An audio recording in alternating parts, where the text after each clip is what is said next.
I hope कि आप सभी ने यूपीएससी 2026 का फॉर्म भर दिया होगा। अगर नहीं भरा है तो आप यूपीएससी ऑनलाइन .nic.in पे जाके इसका फॉर्म भर सकते हैं और इसकी जो लास्ट डेट है वो है 24 फरवरी 2026। ओके, तो इस बार के जो पैटर्न है, जो रिवाइज स्ट्रक्चर है, उसकी एक बार हम बात कर लेते हैं कि 2026 में किस हिसाब से एग्जाम होने वाली है। इसका जो फर्स्ट फेज होता है that is preliminary, second stage होता है मेंस एंड थर्ड स्टेज होता है दैट इज इंटरव्यू।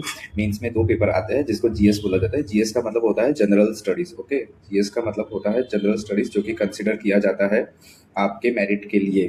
दूसरा पेपर होता है सॉरी सीसेट। सीसेट का मतलब, सीसेट में आपका क्या होता है कि एक आता है मैथमेटिक्स, ओके, या आप इसको क्वांट भी बोल सकते हैं, और दूसरा आता है इंग्लिश कॉम्प्रिहेंशन। ओके, मैं जो बात कर रहा हूँ ये बात करो इंग्लिश कॉम्प्रिहेंशन की, ना मैं इंग्लिश ग्रामर की बात नहीं कर रहा हूँ।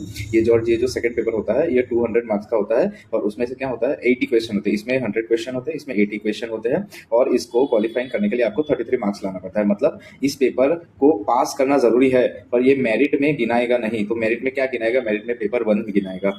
और अगर हम दूसरी बात करें कि इफ कोई इसको क्वालिफाई करके प्रीलिम्स के मेरिट में आ जाता है तो उसके बाद उसको मेंस देने का मौका मिलता है।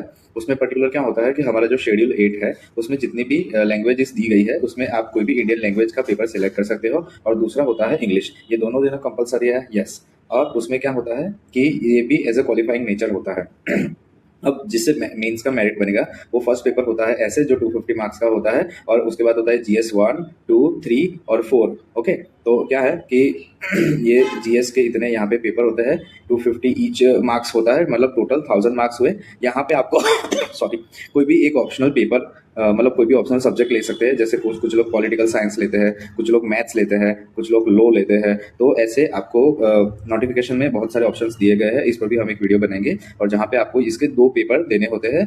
250 मार्क्स का एक होता है, यानी 500 मार्क्स का दोनों मिला के होता है। अब ये जो मार्क्स हो रहे हैं वो टोटल हो रहे हैं 1750, और इसमें उसके बाद मेरिट बनता है, और उसके बाद आता है personality test that is called interview, जो आपको यूपीएससी का जो भवन है न्यू दिल्ली में वहां पे जाके देना होता है, जो आपने वीडियोस देखे होंगे यूट्यूब पे। इसका टोटल वेटेज रहता है 275। यानी यहाँ पे अब देखना कि यहाँ पे ये जो प्रिलिमिनरी एग्जाम है इसका कोई भी आपका मतलब कंटेंट गिनाया नहीं जाता है, मार्क्स गिनाए नहीं जाते। तो किसके मार्क्स गिनाए जाते हैं? आपका जो फाइनल मेरिट है उसमें आपका मेंस का मार्क्स गिनाया जाता है, और दूसरा इंटरव्यू का मार्क्स गिनाया जाता है। 2025 टोटल मार्क्स होते हैं, और उसमें से ओके जो मेरिट बनता है, और एज पर दी वैकेंसी क्या होता है, सिलेक्शन होता है। इस बार की जो वैकेंसी है वो है 933 इस बार की वैकेंसी है। तो आई होप ये पेपर पैटर्न आपको समझ में आई होगी, और अगर आप यूपीएससी एस्पिरेंट है तो आप हमारी चैनल फॉलो कर सकते हैं, जहाँ पे हम ऐसे ही